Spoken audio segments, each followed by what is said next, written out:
Hello, नमस्कार. लज्जत जेवणाची या चॅनलवर आपले स्वागत आहे.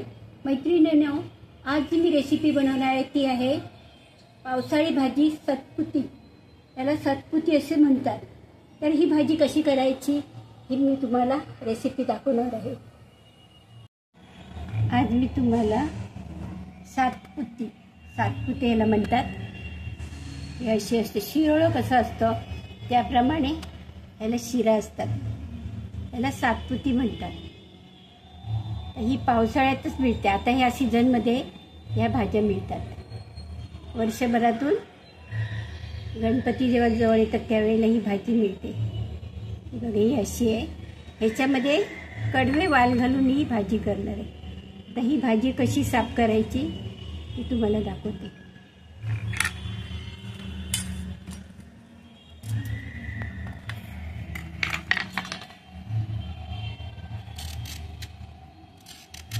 जास्त वरचं काढायचं नाही, वरच्यावर काढायचं, संपूर्ण नाही काढायचं.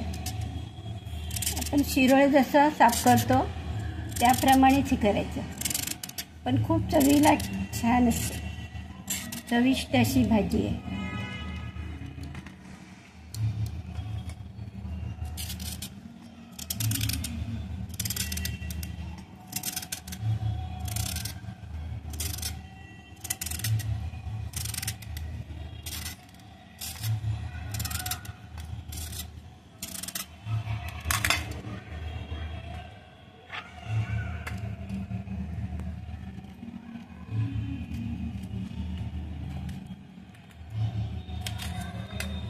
आता इथे मी वाल पण घेतले, कडवे वाल घेतले, पावटे वाल घेतले, कडवे नाही, पावटे वाल. एका रात्रीचे भिजून होतात. आता ह्याच्यात मी कट करून टाकतो.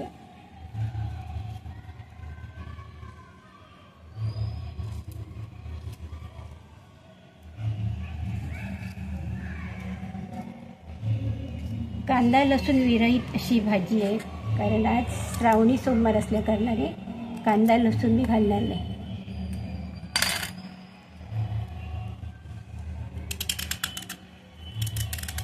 वरची साल फक्त काढायची, पूर्ण हे करायचं नाही.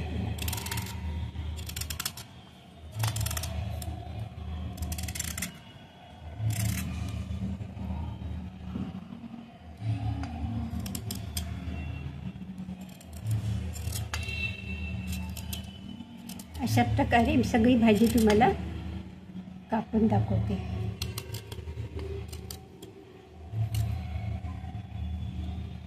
आता फक्त राई,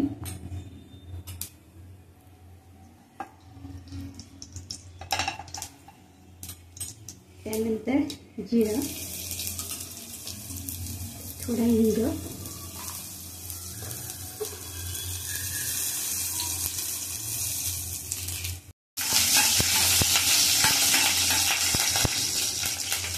त्यानंतर टोमॅटो. कांदा लसूण घालणार नाही.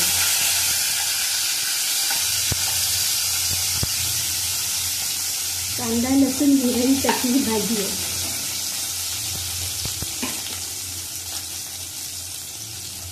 थोडी हळद, धना जिरा पावडर,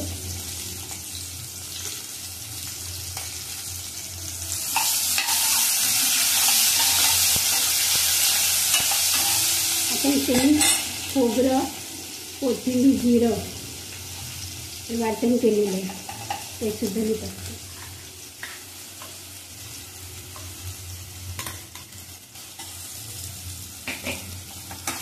चांगलं परतून घेऊया.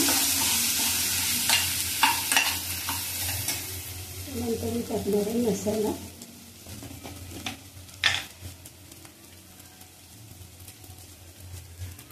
आपल्याला जेवढा तिखट पाहिजे तेवढा मसाला टाकायचा.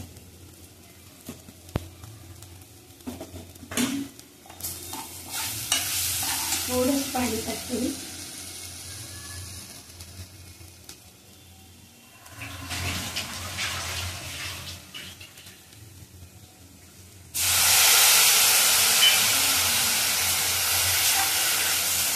करपू नये म्हणून थोडं पाणी टाकलं.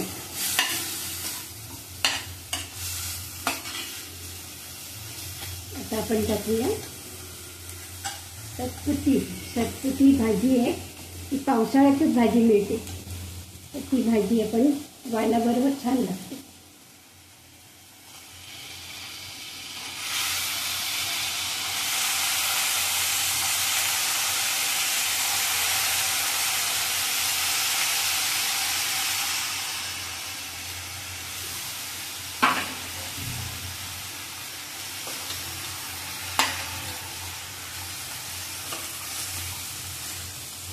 ते परतून घेऊया आणि त्याच्यानंतर मग झाकण ठेवू.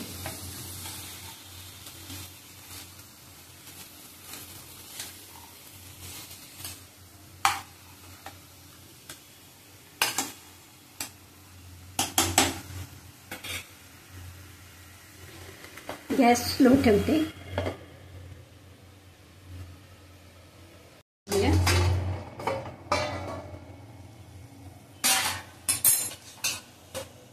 थोडीशी काश्मीरी मिर्च पण मी टाकलेली आहे, त्याच्यामध्ये त्याला कलर आले भाजीला छान. आणि झाकणावर जे पाणी ठेवलं तेच आता आपण घालणार आहोत. गरम पाणी आहे. थोडे मीठ सुद्धा टाकते.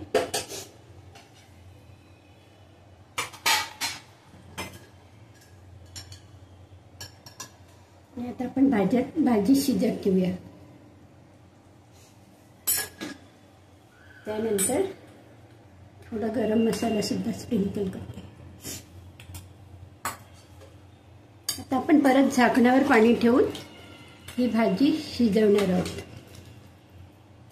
आणि भाजी तयार झाली की तुम्हाला मी दाखवते. परत मी झाकणावर पाणी ठेवणार आहे. गॅस थोडा मोठा ठेवणार आहे. ही पावसाळी भाजी सतपुती ही रेसिपी तुम्हाला आवडली असल्यास नक्कीच लाईक करा, शेअर करा, सबस्क्राईब करा. थँक्यू.